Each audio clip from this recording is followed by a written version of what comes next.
Baga ayyaana yaadannoo gara samiitti ol bahuu gooftaa keenyaa fi fayyisaa keenya Iyesuus Kiristoosin isin gahee jenna. Daawwattoota keenya nageenyi Waaqayyoo isiniif haa baay'atu. Bakkuma jirtanitti akkam jirtu? Ayyaanota manni kiristaanaa keenya sirnoota gurguddaan kabajju keessaa inni tokko ayyaana yaadannoo gara samiitti ol bahuu fayyisaa keenya Iyesuus Kiristoosi.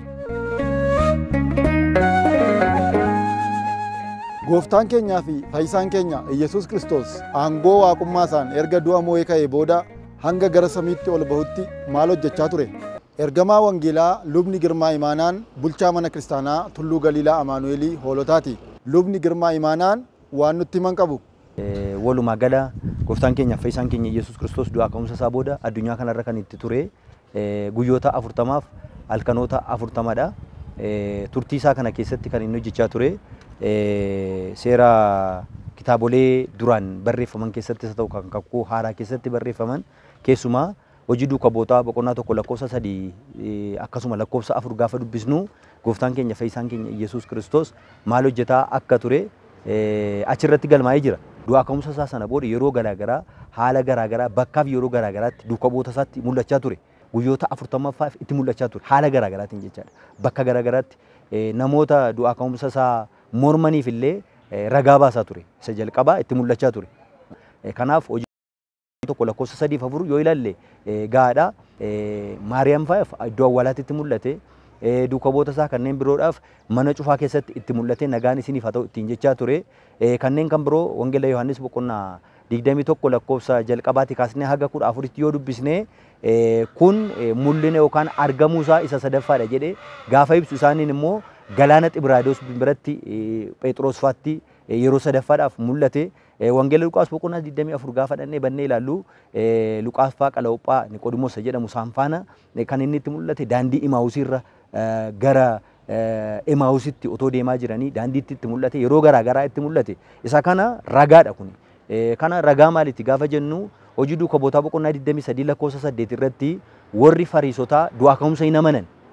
Maaliif mul'ate maaliif argamaa ture gaafa jedhaman warri Yihuudotaa akka inni hin kaane mattaa yookaan immoo gubboo kaffalanii akka warri awwaalcha eegaa turan dhorsan waan godhaniif isa kana dhugaa baasuudhaaf ka'eera jedhameeti. Ka'eera akka ka'e dhugaa baasuu isaati.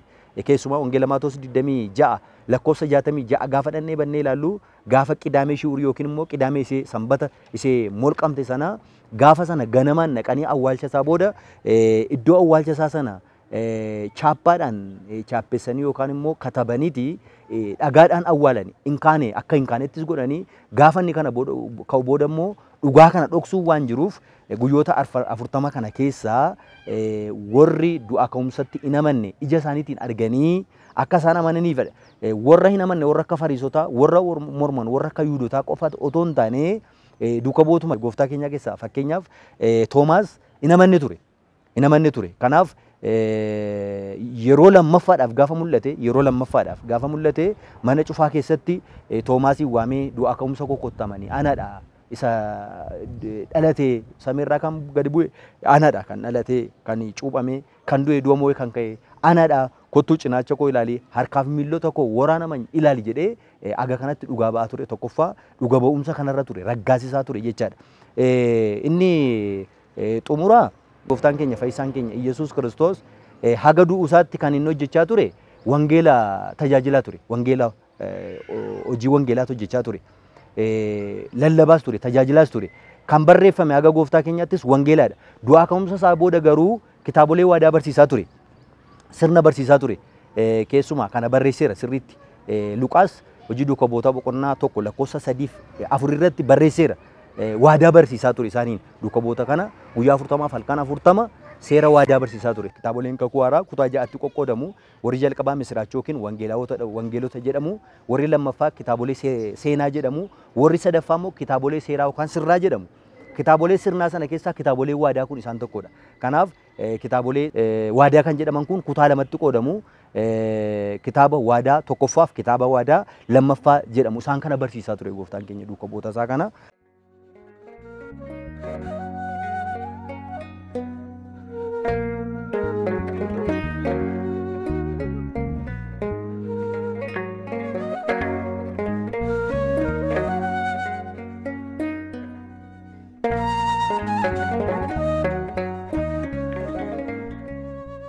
Waaqayyoon keenyaa fi fayyisaan keenya Iyyasuus Kiristoos bartoota isaa irraa adda ba'ee gara samiitti yeroo ol ba'u haala kamiin ture?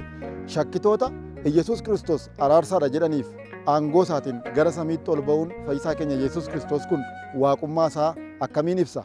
Hojii duuka bu'ootaa boqonnaa tokko lakkoofsa 11 gaafa dhaqxee bandee ilaallu otoo isaan ilaalanii gara samiitti ol ba'ee jedhama.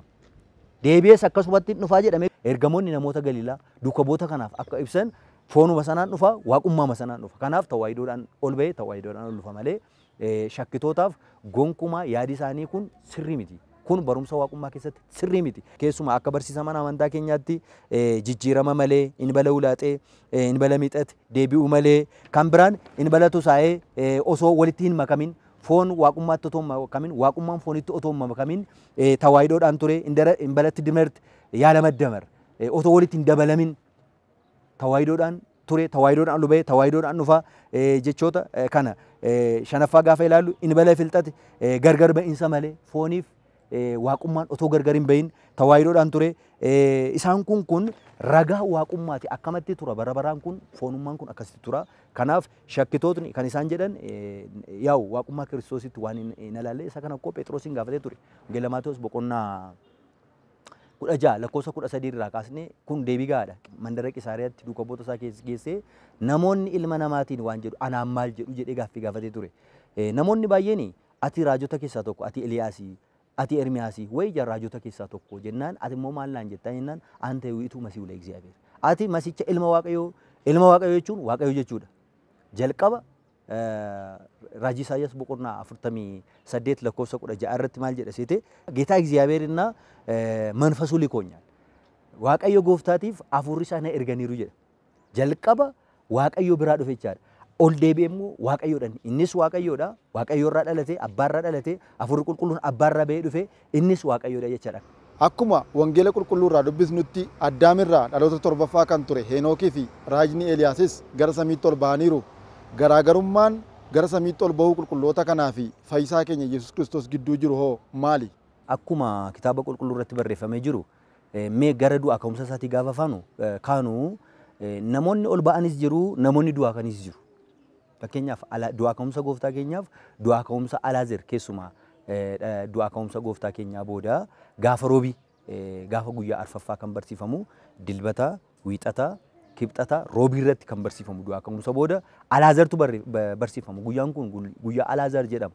Alaazer fakkeenyaaf amma ni du'ee du'aa ka'e. Ni du'ee du'aa ka'e. Alaazer kan du'aa ka'e waaqayyotu aangoo isaa malee du'aa ka'e. Waaqayyotu kaase. Waaqayyotu sagaleedhaan Alaazer jedhee waamee kaase.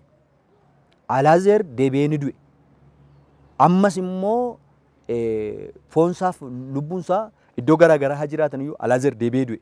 Du'aa ka'umsi gooftaa keenya Iyyasuus Kiristoos garuu akka Alaazer waaqayyo kaasetti otoo hin taane aangoo isaatiin ka'e. Kanarraa ilaaluu qabna nuyi. Alaazer deebi'ee du'eera. Gooftaan keenya fayyisaan keenya Iyyasuus Kiristoos garuu du'a mo'ee ka'ee deebi'ee hin du'u. Foonsaan sun jiraataadha. Foon dubree Maariyaamiitiin uffateen jiraataadha. Akkuma kanatti ka'e waan ta'eef jechaadha. Foonsaan nama dhugaa waaqa dhugaa ta'ee jiraata. Waaqa gonkaa nama gonkaa ta'ee jiraata.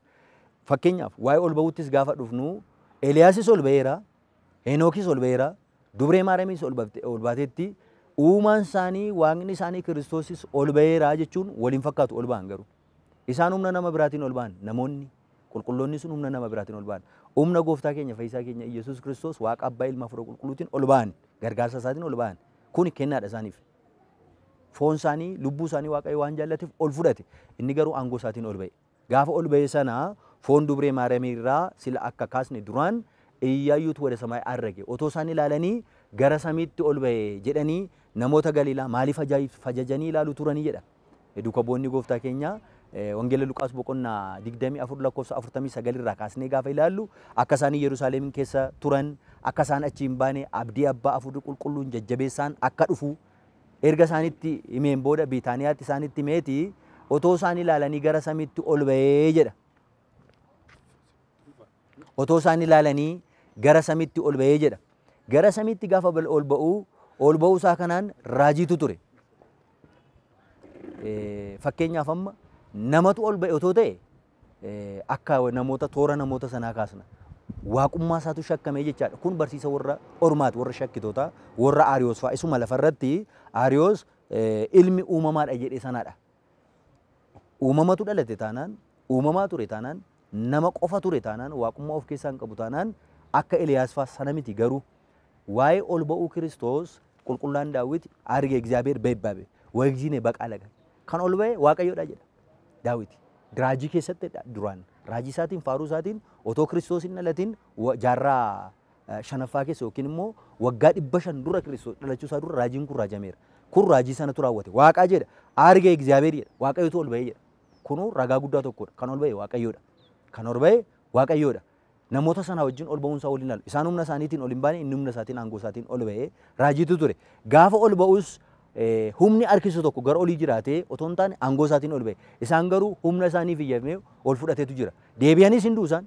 Fakkeenyaaf amma Henook, Eliyaas namoonni ol ba'anii jiran gaafa dhufaatii gooftaa keenya Iyyasuus Kiristoos lammaffaa dura dhufaniitu raajii sobduu sana yookiin masii sanaan dhuga ba'insaan du'aniitu foon isaaniif lubbuun isaanii gargar ba'eeti murtiidhaaf dhaabbatu jechaadha. Inni garuu kana miti. Inni kan dhufu murtii murteessuudhaaf dhufa Waaqayyoodha.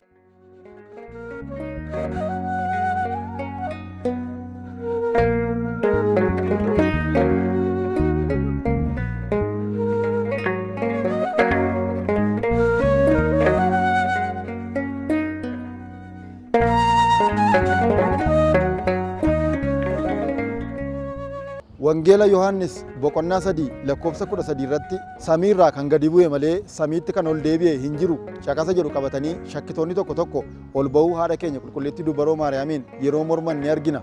Garuu immoo ol ba'uu Henookii fi Eliyaasiin isaanii mormuun arginu. Caqasni kun akka barsiisa mana kiristaanaa keenyaatti hiikni isaa maali? Garaagarummaan ol ba'uu haadha keenya qulqullittii dubaroo Maariyaamii fi fayyisaa keenya Yesuus Kiristoos gidduu jiru hoo maali? Lubni girmaan ammas waan nutti himan qabu. Sagalee kana kan dubbate gooftaa keenya fayyisaa keenya Iyyasuus Kiristoosidha. Kan inni itti dubbate immoo Niqoodimoosiif dubbate. Niqoodimoos akkuma beekamu Wangeela Yohaannis boqonnaa 3 lakkoofsa 5 irratti hafuuraaf bishaan irraa kan hin dhalanne mootummaa Waaqayyoo hin dhalu jedhee erga barsiiseen booda galgala sana Niqoodimoos ogeessaaf beekaa hayyuu abbaa qabeenyaa warra Yihuudootaa ture. Niqoodimoos waan itti waa'ee samii barsiisuu jalqabe hafuura qulqulluudhaan waaqummaadhaan Kiristoos jechaadha. Yeroo kanatti inni amanuu waan dideef waa'ee isa lafarraa ergan sitti himee waa'ee isa waaqarraa yoon sitti hime akkamitti sii galaa attamitti hubatta jedhee gaaffii gaafateeti kana booda waa'ee isa kanaa barsiise. Samiirra kan gadi bu'e malee kan ol ba'e hin jiru jechuun kun iccitii foonummaati. Iccitii foonummaa yookiin immoo mistira siggaawwee jennee manni kiristaanaa keenya iccitii yookaan immoo utubaalee amantaa shanan keessa isa tokkodha. Waa'ee isa kanaa barsiise. Kun ol ba'uu qulqullootaa, ol ba'uu dubroo Maariyaamii wajjin gonka waliin argatu. Maaliif maal gidduutti kan dubbatamedha? Samiirraa dhaloota jalqabaatiin abbaarraa haadha malee dhalachuu Kiristoosiin. Inni lammaffaa inni ol ba'e immoo abbaa malee haadharraa dubroo Maariyaamirraa isa dhalate sanatu ol ba'e jechuu barbaadeeti. Kana jechuun maal jechuudha? Wangeela Luqaas boqonnaa 1 lakkoofsa 26 kaasnee gaafa ilaallu, Wangeela Yohaannis boqonnaa 1 lakkoofsa 1 kaasnee haga 14tti gaafa ilaallu samiirraa kan bu'e sagaleedha. Sagaleetu misiraachoo qulqullaa Gabri'eeliin dubroo Maariyaamiitti gara Naazireet Galiilaatti dhufee dubbateen gara gadameessa qulqulleetti dubroo Maariyaamii keessa buleeti qaal sigaa koone. Sagaleetu foon ta'e jedha Wangeela Yohaannis boqonnaa 1 lakkoofsa 14 irratti. Sagaleetu dhufee sagaleen sun foon ta'e nama ta'e jechaadha. Akkas jechuun kan inni ibsaa jiru isuma samiirraa dhufe sanatu foonii wajjin tawaahidoo ta'e, foon ta'e, nama ta'e. Sagaleen foon ta'e, foon sagalee ta'e. Namni waaqa ta'e, waaqni nama ta'e jechaadha. Akkas jechuun waaqa gonkaati, nama gonkaati. Gaafa dhufe mul'ina malee hin mul'anne sagaleetu dhufe. Kan dhagahame sagalee qulqullaa Gabri'eel, misiraachoo qulqullaa Gabri'eel qofa dhageesse qulqulleetti dubroo Maariyaam. Yikunanni naafa ta'u gaafa seen jettee kaastee gadameessa yookaan garaa ishee keessa sagaleen gaafa bulee kaasee foon ta'e, nama ta'e, nama gonkaa, waaqa gonkaa ta'e jechaadha. Ji'a 9 halkan 5 akka nama guutuu tokkotti gadameessa bulee nama dhugaa, waaqa dhugaa ta'ee dhalate. Akkas jechuun foonni gara waaqummaatti jijjiirame, waaqni gara foonummaatti jijjiirame otoo hin taane kun tawaahidoodhaani. Isa kana manni kiristaanaa keenya baay'ee of eeggannoodhaan barsiisti. afaan Giiziitiin in bala ulaate jijjiirama malee otoo hin jijjiiramin waaqummaan gara fooniitti otoo hin jijjiiramin foonummaan gara waaqummaatti otoo hin jijjiiramin tawaayidoodhaan namni waaqa ta'e waaqni nama ta'e jedhama wal duukaadha jechaadha. Inni lammaffaan in bala mixate deebi'u malee akkas jechuun sagaleen gara gadameessa dubroo maaramii dhufe foon ta'e kun gaafa gadameessa dubroo maaramii keessa ture achi ba'ee fannifamee du'ee du'a moo'ee gara samiitti ol ba'ee miixatiidhaan miti deebi'uudhaan miti jechaadha. Foon gara sagalee jalqabaatti deebi'uudhaan miti. Akkasitti otoo hin taane tawaayidoodhaan akkasumatti ol ba'e gaafa dhufe hin mul'anne waaqni nama ta'e namni waaqa ta'e addunyaa kana keessatti tawaayidoo foonummaadhaan ture iccitii sanaan tureeti gaafa ol ba'u in argama. Isuma samii dhufetu samiitti ol ba'e tawaayidoodhaan kan gadi bu'e tawaayidoodhaan kan ol ba'e dhuguma isa qofa. Namoonni ol ba'an garuu kakuu moofaa keessa bara abbootii keessa fakkeenyaaf Henook faan ol ba'aniiru. Addaamirraa jalqabee dhalooti torbaffaan Henook Waaqayyo waan jaallatee Henook seera uumamaa boqonnaa 5:7 irratti adeemsa isaa Waaqayyo wajjin waan godhateef Waaqayyo isa jaallatee foon isaatiin ol fudhatamee jedha. Macaafa Moototaa boqonnaa isa lammaffaa boqonnaa jalqabaatii kaasnee haga xumuraatti gaafa ilaallu isa tokkoffaas gaafa ilaallu Eeliyaas addunyaa kana irratti hojii jechaa erga tureen booda otoo Elsa illee jaallatu galaana Yordaanos naannoo sana irratti gara samiitti ol fudhatamee jedha. Eeliyaas ol ba'eera. Kana qofa miti. Fakkeenyaaf Sinkisaara gaafa amajjii gaafa guyyaa 4 dhannee gaafa bannee ilaallu barattoota gooftaa keenya Yesuus Kiristoos keessaa qulqullaan Yohaannis hin sawwarame yookiin immoo ni dhokatedha. Fooniin jira har'a ganaa deebi'anii dhufanii jarri kun fooniin du'aniitu lubbuu isaaniitiin ganaa gara gannataa gara mootummaa Waaqayyootti darbu. Kanaaf ol ba'uun gooftaa keenyaa ol ba'uu qulqullootaa hin mormuu isaa wajjinis waliin fakkaatu. Inni aangoo isaatiin ol ba'e isaan garuu aangoo Waaqayyootiin ol ba'an inni of danda'adha waan ta'eef gonkumaa sana hin mormu. Keessumaa kan haadha keenya qulqulleettii dubroo Maariyaamii wajjiniin akka isheen ol baate miti. Namni biraan ol hin baane jechuu miti. Hiikoon kun namni biraan ol hin baane isuma gadi bu'eetu jijjiirama tokko malee ol ba'e jechuudha malee qulqulleettii dubroo Maariyaamiin isa ta'u Henoofaan qulqulloonni kan biroon ol hin baane jechuu miti. Qulqulleettii dubroo Maariyaamiin tansi igzoo usta iraftik ante wataabota maqdasika qulqulleettii dubroo Maariyaamiidhaaf raajiin raajame atiif taabotni mana qulqullummaa keetii ka'aa jedha. Qulqulleettii dubroo Maariyaamiinis innis kaateedha. Taaboti kan jedhamte qulqulleettii dubroo Maariyaamiidha. Si kan jedhame ilma ishee Kiristoosidha. Isa kana qulqullaan Daawit iddoo biraatti faaruusaa wati qawwamnigis bayyamaanika. Dubreen yookiin mootittiin mirga keetii teessi kan jedhame ol baatetti jechuudha. Kun ol ba'uu qulqulleettii dubroo Maariyaamii wajjiniin waliin ilaallatus hin mormus qulqulleettii dubroo Maariyaamiin.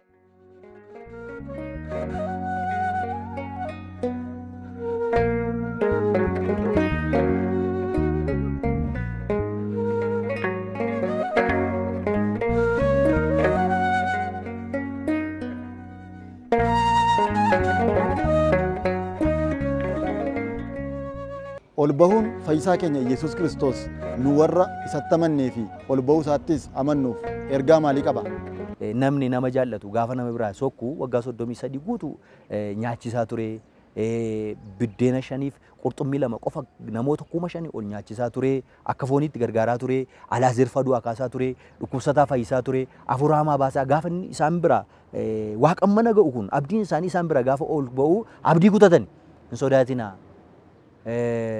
Lapheen keessan irraa famini ol ba'een hafuura qulqulluu kan isin jajjabeessu jajjabeessaa humna isin ergaa jedheenin tokko hafuura qulqulluu dhaqee erguudhaaf ol ba'ee jechaadha. Kiristaanotaaf abdiin isaanii isa kana. Inni lammaffaan mana abbaa koo keessaa manneen jireenyaa danuutu jira. Dhaqeen mana sana iddoo isin jiraattan isin qopheessee bakka isin qopheessee deebi'een isin fudhadhaa jedhe. Amma hafuurri qulqulluun bu'eera. Bu'umsa hafuura qulqulluu har'a manni kiristaanaa Itoophiyaa Ortodoksii waggaa 2016 kabajaa jirti. Kabiraan Wangeela Luqaas 24:49 irratti naannoo Biitaaniyaatti Yerusaalem isaaniin baasee Biitaaniyaatti geessee gaafa ittiin jedhesi Yerusaalemiin keessa tura. Gara samiitti ol ba'aa hin sodaatinaa hin raafaminaa kadhannaatti jabaadhaa mandara Yerusaalem magaalaa Yerusaalem keessaa hin ba'inaa. Ani immoo ol ba'een isa isin jajjabeessu iskatti labbisu Haayilee Maariyaam. Ol samiirra gubbaa samiirra abbaa keessan bira haga humna ulfattanitti magaalaa Yerusaalem keessa humna kan jedhame sun aangoo kan jedhame sun jabina kan jedhame sun jajjabeessaa kan jedhame sun hafuura qulqulluu erguudhaaf ol ba'e.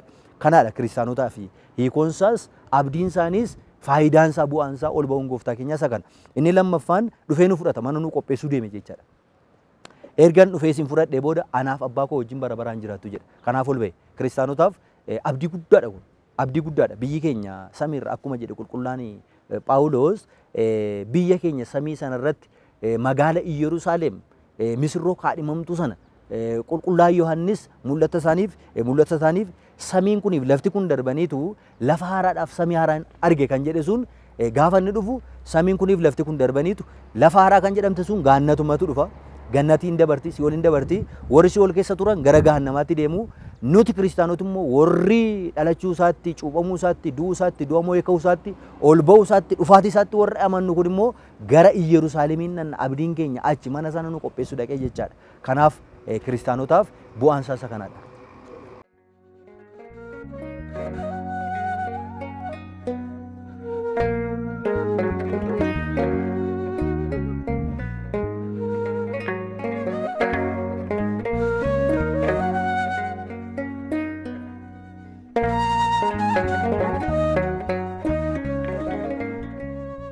Daawwattoota keenya qophii addaa ayyaana yaadannoo guyyaa 50ffaa sababeeffachuun isinii qopheessine kanarraa hubannoo akka argattan abdii qabna. Qophiin isinii qopheessine haguma daawwattan kana ture. Yeroo biroo qophii waldaa duuka bootaa biroon haga walitti deebinutti nagaa Waaqayyoon turaa jechaa sagantaa kana sheer laayik gochuudhaan hiriyoota keessan biraan qaqqabsiisaa jenna.